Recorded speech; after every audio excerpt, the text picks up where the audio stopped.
अपना परिचय बताते हुए किस प्रकार का ये प्रेस कॉन्फ्रेंस आपने रखा है, क्या उद्देश्य है? मेरा नाम डॉक्टर सुनील कुमार है। मैं एसोसिएट प्रोफेसर हूँ कमिटी मेडिसिन विभाग IMS BHU में।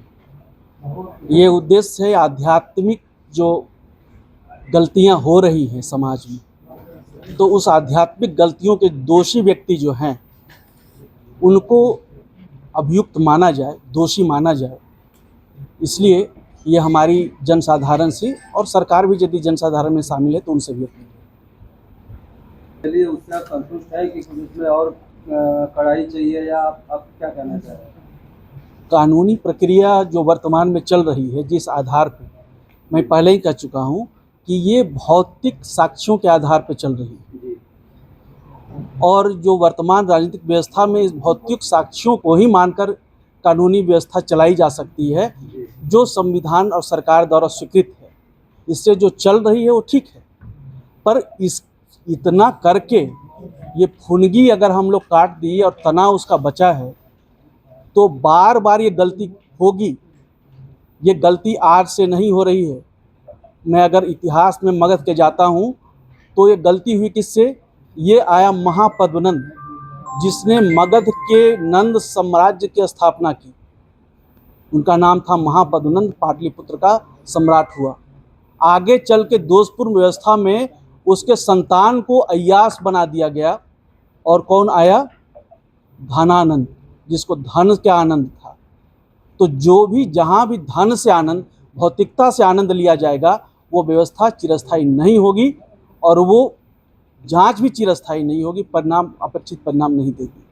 आज की प्रेस कॉन्फ्रेंस के माध्यम से शासन प्रशासन से क्या मांग करते हैं? शासन प्रशासन से कुछ नहीं कहना है, जो दिशा में जा रही है वो जाए। शासन प्रशासन से कहना है क्योंकि आध्यात्मिक पदों पे बैठे पदाधिकारियों की गलती को पहचानने की क्षमता उनके पास नहीं, उनके डायग्नोसिस की नहीं है, तो उनका इलाज कैसे कर सकते हैं?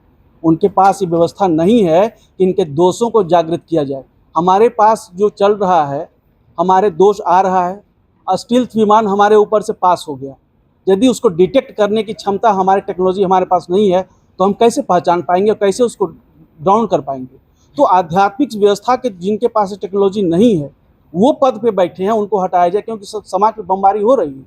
बमबारी हो रही है मतलब क्लेश कलह आगे चल रहा है। ये कौन कर रहा है? मैंने अभी राहु की प्रकृति में दिखाया, ये उसका काम है, ये शुक्राचार्य का काम है, ये द्रोणाचार्य कृपाचार्य का काम है, या अश्वत्थामा का काम है। डॉक्टर साहब, अगर माइथोलॉजी बेस पे ही बात की जाए तो कली काल चल रहा है, भ्रष्टाचारी है, कहीं ना कहीं इंटरनल एक मुद्दा तो है, आप इससे इनकार कर नहीं सकते हैं। हाँ। तो इसके लिए हम लोग रोकथाम या ट्रांसपेरेंसी या सिक्योरिटी खाली अपने आप सिद्धांतों को जलाएंगे नहीं। अभी मैंने कहा राहु शत्रुओं को मित्र बनाने में भी सहायक होता है।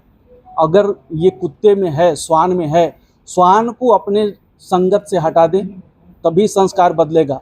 अगर नहीं तो ये जो आप कह रहे हैं कलिकाल चलता रहेगा। अब कलिकाल है नहीं, मैं पहले कह चुका हूँ इसके पहले प्रेस कॉन्फ्रेंस में कि 1 अप्रैल 2025 से कलिकाल की आध्यात्मिक चेतना जागृत है।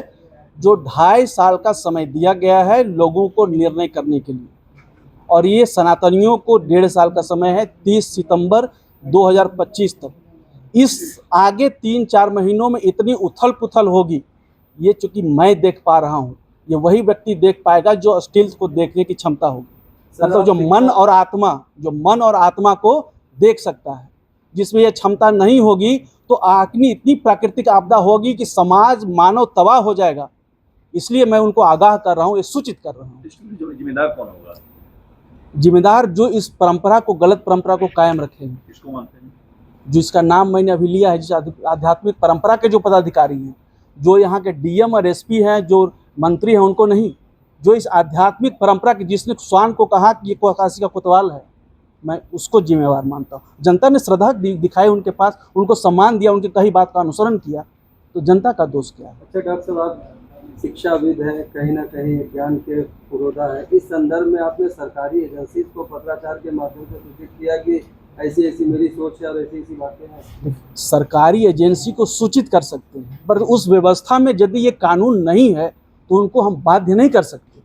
ये व्यवस्था समाज में, संस्कार में है। जैसा मैंने बंगाल के उदाहरण से कहा, अब बिल्ली पालने लगे हैं आप घरों घर में बंगाल में, तो सामाजिक संस्कार गिरेगा। मैं ये कह रहा हूँ पुनः ये दुर्घटना न हो बार बार। आप बकरा पालेंगे, उसका अपनी प्रकृति है, गौ की अपनी प्रकृति है, मोर की अपनी प्रकृति है, कबूतर की अपनी प्रकृति है, गौरैया की अपनी प्रकृति है, लोहे की अपनी प्रकृति है, प्लास्टिक की अपनी प्रकृति है। तो जिसकी प्रकृति शास्त्रों में अच्छी कही गई है उसको न प्रश्रय दे के ये कौन है जो कि गलत चीज़ों का प्रश्रय दे रहा है। ये वही जो द्रोणाचार्य में वो एक है, कृपाचार्य उनमें से एक है, अश्वत्थामा उनमें से एक है, जो इस समाज में, गुरु समाज में, ब्राह्मण समाज में घुसा है, जिसको समाज से हटाने की जरूरत है, निकालने की जरूरत है। Thank you.